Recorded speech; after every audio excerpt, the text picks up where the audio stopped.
All right, so day 2, we're back. We got some oil for the rear end.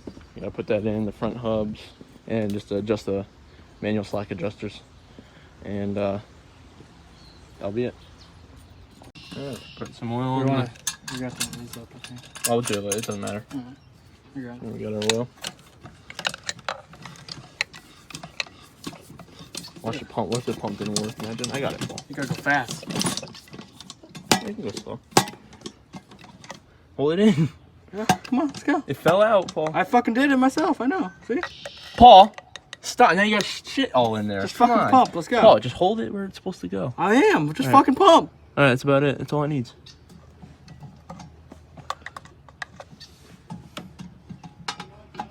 Hey.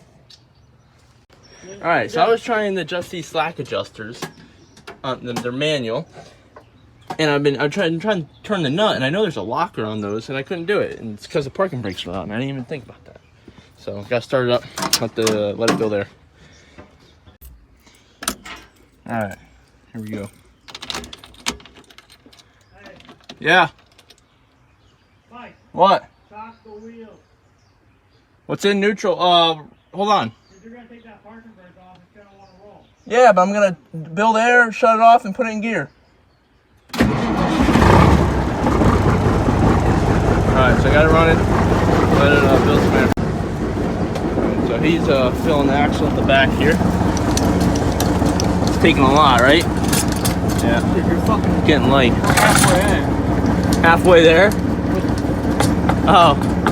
Yeah. Alright. Keep pumping. Alright, so I'm going to adjust these back brakes because there's no brake chamber on them, so I can just do them without releasing the brake brakes. So you're going to want to crank this tight. Hey, Mike, Yeah. you got an air tank right here. Yeah, I know. That one doesn't get used. How the fuck are they not using it? I don't know. You're going to want to tighten this until it's tight. Okay, it won't go anymore. And you got to turn it in the direction so the S-cam spins in the way that the brakes would be applied. So this way. Since the push arm would be pushing on it, it would be cranking this way. So now that it's tight,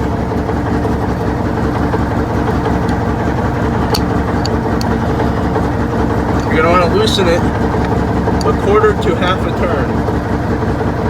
So we'll go a quarter. There's a quarter. Then you take your pry bar,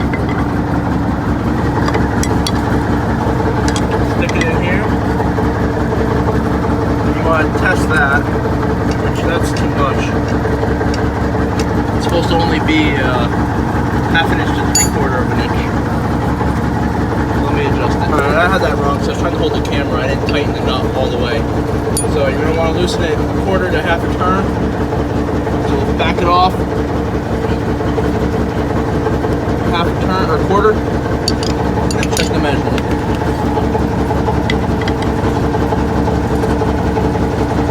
Okay, we're going to need to loosen it more than that. It's not enough. We'll go another quarter. Or we'll go an eighth. Right there.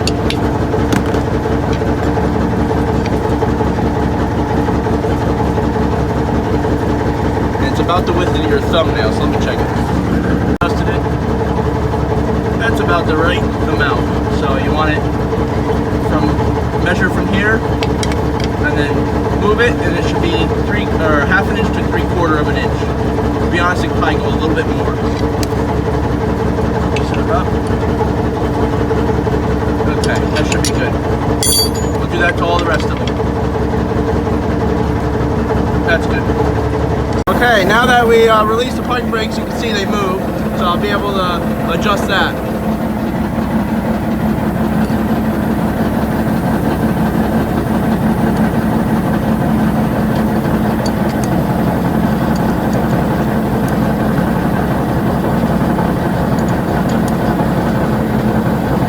Alright, let me turn the phone off so I can make sure I do this right. Alright, now it's like 1:30, but we're all packed up. Got the air in the tires. Tires are all aired up. About ready to leave. We just gotta grab the extra rims I have. 3 hours and 40 minutes. Going back to Connecticut.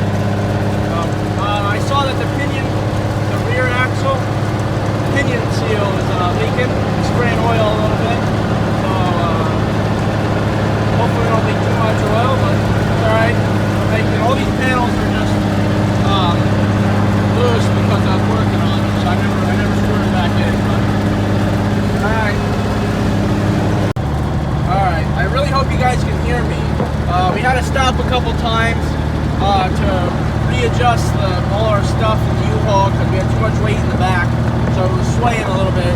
So we stopped, we adjusted, it was still doing it. So now it's good. We put more weight at the front. You have to have at least 60, right? So hopefully we don't have any more problems. And something when we stopped, something I realized is, so that seal that we originally put in on the left rear drive axle, it was the spindle's worn out where the seal rides, so the seal would spin. So remember how we put that speedy sleeve on? So we have to, I think we're gonna have to do that to the right side on the rear drive because it's leaking. The right rear axle is the wheel seal's leaking, and we just put a new one in, so that means that the spindle's a little bit worn out. So we're gonna have to put in a speedy sleeve on that side too, to regain that material that we have lost. So, but the left side isn't leaking, so we're good. We're good. The only thing is a lot of these gauges don't work, which I'm gonna redo, but the water temp gauge doesn't work, which neither do the warning lights. So that's hopefully it doesn't overheat. I don't really have a gauge to see it. So if we see smoke coming out of the hood, we know it's overheating, right? So, but otherwise we're good. Keep going.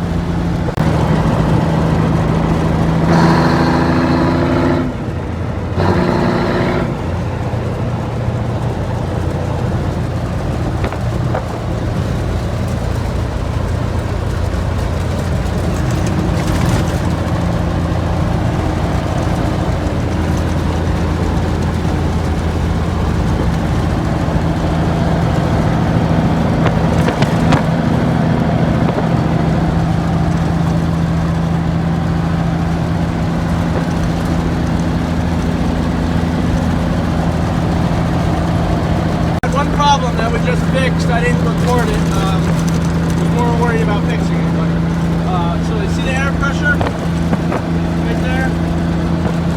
I was just driving on the highway. I'm in 12th gear, and I'm just not idling, but not giving it that much gas.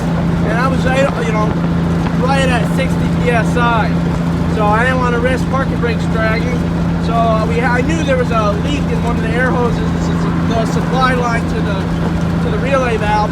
So this original owner, whoever was before me, put a hose clamp, they cut another rubber hose and they slid it down the middle and put it over the hose and hose clamped it. So that, I guess that was working, but then there's another hole that popped up in this same airline. So what we did is we cut the rubber airline that the guy had over the original one. So we cut it in half so we could plug both holes. So I put a little RTV, put the hose clamps. I'll take a video later next time we stop. But that took maybe 10 minutes, and we fixed it. And the air pressure is holding, at 110 psi, which is great. And it builds up so much faster now, which is also great. So we're all set. It's like 2 hours and 30 minutes or 40 minutes left. So we'll see you.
So check this out. An air horn fell off. We're gonna go get it real quick. It's all the way back there. We're gonna go get it. And you can see real quick, here's our leaking oil seal. It's leaking a lot, a lot. So we're gonna have to put a speedy sleeve on this side, but let's go get that air horn. But I'm like, oh dude, I can't. There's a person on my side. I'm like, oh fuck, dude, I can't swerve. There it is. I just wanted to get it just so we have it as a what do we call it? So a souvenir, yeah. Souvenir. All right. Really? Yeah. Oh, there it is. She's messed up. She is messed up, but we're taking her as a souvenir. I'll get this back end piece here. Wait a second. All right, we got it. And that piece, and the diaphragm. There we go. We're gonna stop to eat now too. Still going. We passed like 7 cops so far. Still good. No problem. And we're back. We made it. Not completely yet, but we made it. I'd say it's an accomplishment. So, probably another 30 minutes, I think it is. Right. Bring it to Lily.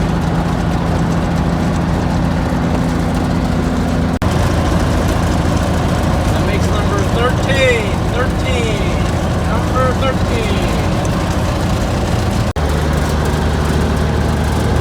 Number 15. Number 15.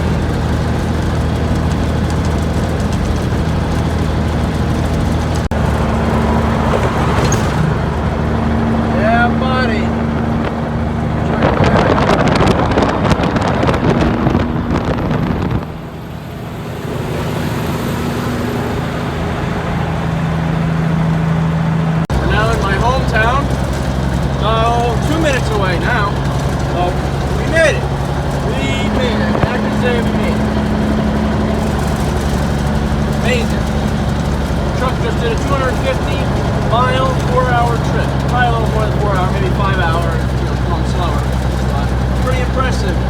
This truck probably hasn't made a trip like that in a long time, except for our Maryland trip, which actually took like 7 hours and kept breaking down. But, yep, I'm pretty happy.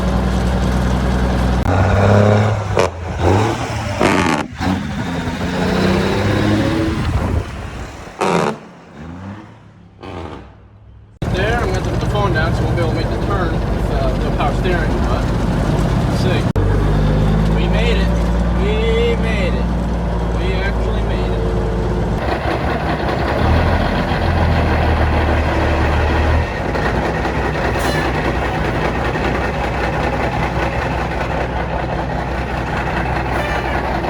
Alright, now it's time to just return the U-Haul. That's it. It's like 10 o'clock, so it's gonna be late when I get back, but alright, so I just got home from returning the U-Haul, and I'm just looking at this thing, you know, just looking at all the different parts of it. And look at this. I just happened to look where the tranny was. Shit, hopefully nothing else fell. That's my school ID. Fell through the shifter boot, and it landed there. Hopefully nothing else fell out. Oh my god. I can't believe that. Shoot. Hopefully nothing else fell out. I'll have to look. Alright.